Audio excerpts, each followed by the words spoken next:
Hey, welcome to Lab, the podcast. Excited to share some time with Joel Smallbone to celebrate the release of Unsung Hero, the inspiring story of his family's immigration to America. Joel is an Australian actor and one half of the four-time Grammy Award winning pop duo for King and Country. With his brother Luke, they have generated over 2 billion streams, 10 GMA Awards, one Billboard Music Award, and one American Music Award. Joel's been a part of several film projects. First one acting along Billy Ray Cyrus in 2014 in Like a Country Song, followed up with an independent film, Priceless, which he co-wrote and played the lead role in, and then Journey to Bethlehem with Antonio Banderas. Joel, you're packed with all of the pre-launch promotion, but thanks for squeezing in some time to celebrate with us. We're grateful. Zach, it's excellent to be with you this morning. I love that we get to have a cozy conversation together. Yeah, it's great. Well, it needs to be like that. I spent my morning literally in tears. I told my team I screened the film this morning and watched it and was moved to tears with your family's story in so many different parts. And I was thinking about you. You've been in this moment with music projects, all sorts of creative projects where you are about ready to share something like this. But this is personal. This is different, I think, from other projects. How does this feel different for you, being such a personal story that you're about ready to release? Yeah, there's a great proverb, Zach, that it says, God, we make our plans, but God orders our steps. And it's funny, even just hearing you recite back the other film projects that we've been a part of. It's like we made those plans, but I almost feel like the steps were ordered for this film. Luke produced the film, who's the other half of the band I'm in, and my brother, and I co-wrote, co-directed, and was one of the actors in the film. I play my dad in the film, which I've dubbed a very expensive therapy session. But it really is a sort of a pinnacle moment, I think, for not only the band but for us as a family. We're certainly not a perfect family, but we're a family who has stuck it out, and a family who, through great hardship and migration, as you mentioned, from Australia to the United States, um, through a level of faith and through music, have been able to stay together and really partner in life, in family, in music, and now in movies. So to bring this film and this story to life it's the definition of a passion project for me. But I need to make sure that your viewers and your listeners know that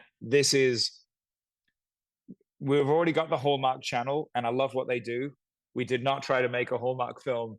We wanted to make an adventure drama that circles around the beauty of family and how much we can overcome through community, through music, through family, through faith.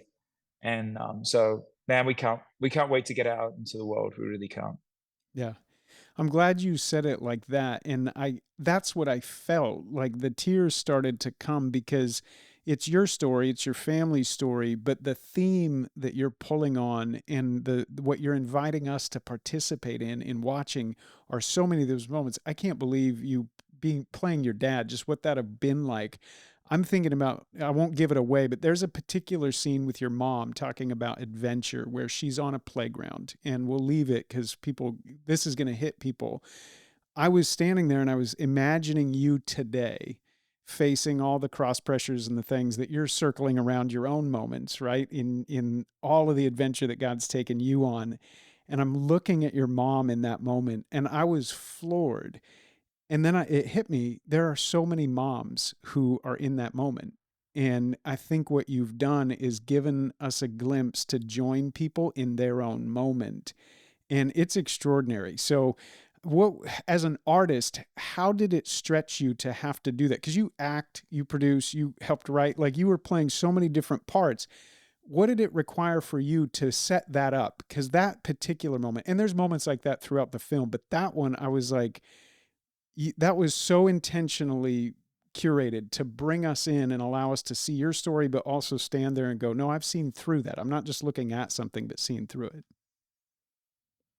Yeah, well, I love that you brought up mum too, because this the unsung hero in many ways in this film is mum, and maybe secondary unsung hero is the family, but it really, I love that we're able to bring strong women out in the center of this film. My mum, my sister Rebecca St. James. Um, as far as making it, musicians, we're all things all the time. We're the writer, we're the performer, we're the director, we're the marketer, and so we just sort of we put on a bunch of different hats, and it feels very natural. I kind of like all of the different flavors of what we get to do.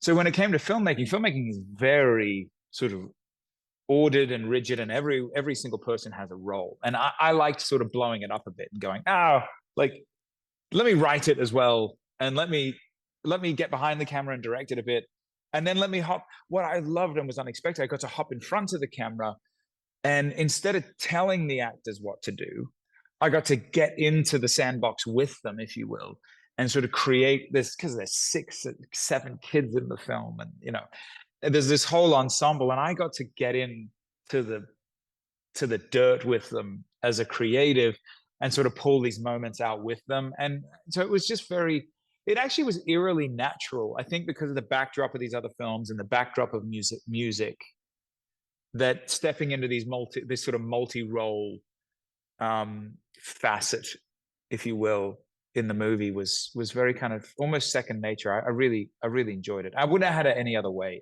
I think I might have gotten in my head if I hadn't done it all. Yeah. No, I can imagine. And I wonder what it's like after you screened it, you saw it, you with the score was behind it, the color, everything. You watched it for the first time and having been through it. Have you had a chance to go back and visit with your mom and dad, to visit with your family in context and say, "Wow, I saw something through you that I even as a kid, because there's so much innocence to you all as kids. Like in the story, you're just on for the adventure. But have you had a chance to go back and go to say thank you for a particular thing that maybe you hadn't noticed before you walked in their shoes a bit?"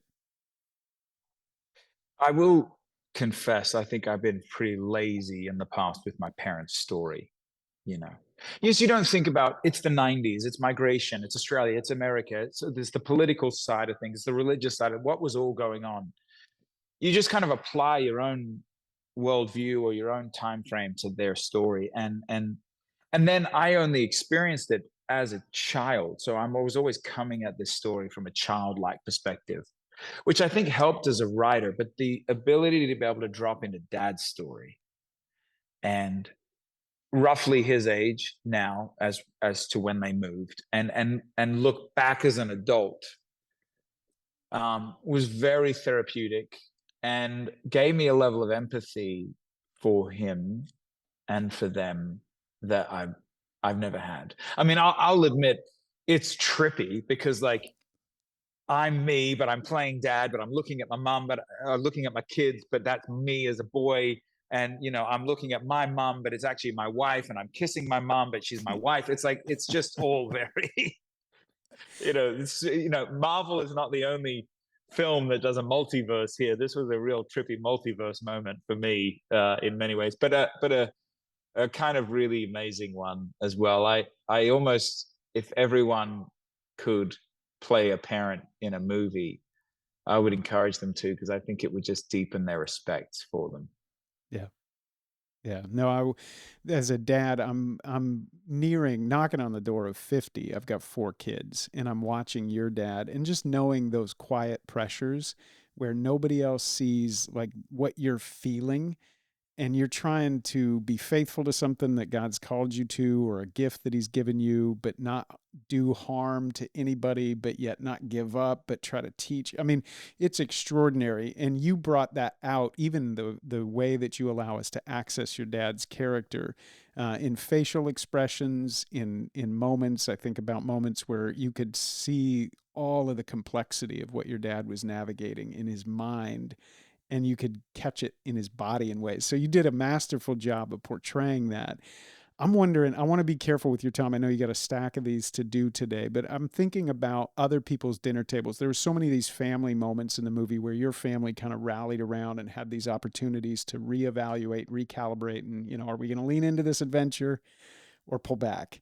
And every family is doing that. And as you think about this film traveling, what are you hoping the impact will be around dinner tables for people who are trying to navigate their own stories? I mean, your music has been inspirational. I'm thinking about the invitations that you've made through music, and you're doing it again now through film to kind of lean into these moments. What impact are you hoping for families as they kind of digest this film will come? Mm. I loved the early 90s because it felt like it was the last era before smartphones and social media and all of that, the internet, everything started to hit. And man, it has just been rapid fire from that day to this.